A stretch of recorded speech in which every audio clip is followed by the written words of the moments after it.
మాట్లాడాల్సిందిగా కోరుకుంటున్నాం. రైటర్ పద్మభూషణం సినిమాని మనందరికీ అందించిన డైరెక్టర్ ఆయన. అందరికీ నమస్తే అండి. ఫ్యూ మంత్స్ బ్యాక్ సుహాసన కాల్ చేసి సినిమా చేద్దాంరా, ఆయనకి తెలుసు కథ ఇది ఎప్పటి నుంచో ఉంది, అది ఏమైంది కదా, అదేమన్నా చేద్దామా అది అని చెప్పి అడిగారనమాట. సో సరే చేసేద్దామన్నా, అందులో ఏముందని చెప్పి నాకు అంటే ఈ కథని పట్టుకుని సో ఎవరితో వెళ్ళాలి, ఏ ప్రొడక్షన్, అంత కష్టపడాల్సిన అవసరం ఏం రాలేదు. యాక్చువల్లీ ఒక పెద్ద ప్రొడక్షన్ అడిగారు చేద్దాము ఇట్లా ఇది అని చెప్పని. బట్ నేను నాకు ఈ మధ్యలో ఈ రమణారెడ్డి గారు అని చెప్పి ఆయన పరిచయం అయ్యారనమాట.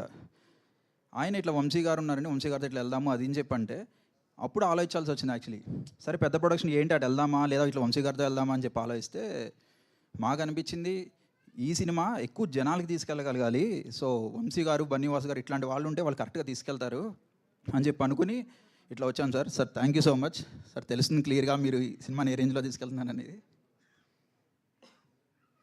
అండ్ సుహాసన్ నాకు 2 days బ్యాక్ కాల్ చేసి సినిమా చూసిన తర్వాత థ్యాంక్స్ రా అని చెప్పి కాల్ చేసి థ్యాంక్స్ అని చెప్తున్నాడు అనమాట.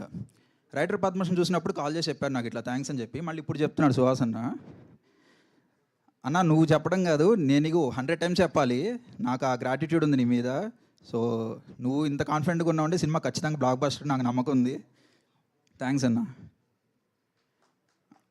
అండ్ ఈ సినిమా సుహాసన్ అడిగారు చేద్దాం, ఓకే ఫైన్. నాకు ఇంకొక రీజన్ ఉంది యాక్చువల్లీ సినిమా చేయడానికి. మెయిన్ రీజన్ గోపి గారు అనమాట.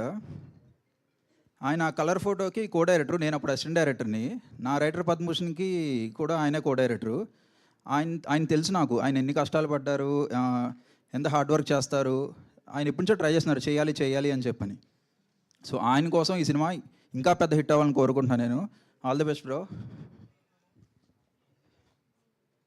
సో ఇంకోటి యాక్చువల్లీ ఈ కథ మనం ఎవరికైనా కథ చెప్తున్నప్పుడు, నెరేట్ చేస్తున్నప్పుడు వాళ్ళు పలానా ఈ క్యారెక్టర్ ఇట్లా ఉంటుంది ఇట్లా ఇమాజిన్ చేసుకోండి అని చెప్పి చెప్తుంటాం. ఈ కథ నాకు చెప్తున్నంతసేపు యాక్చువల్లీ నేనేం చెప్పకుండానే ఫాదర్ క్యారెక్టర్ని నేనేం చెప్పట్లేదు, ఏం చెప్పకుండానే ఫాదర్ క్యారెక్టర్ని ఆటోమేటిక్గా నరేష్ గారిని ఊహించేసుకున్నారు ప్రతి ఒక్కళ్ళు. సార్ ఆ రేంజ్ ఇంపాక్ట్ క్రియేట్ చేశారు మీరు, thank you so much sir.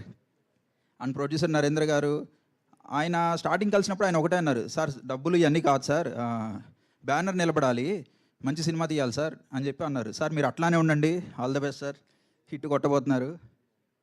Thank you అండి. సినిమాకి పనిచేసిన ప్రతి ఒక్కరికి thank you so much. Thank you Prashanth గారు, థ్యాంక్ యూ సో మచ్.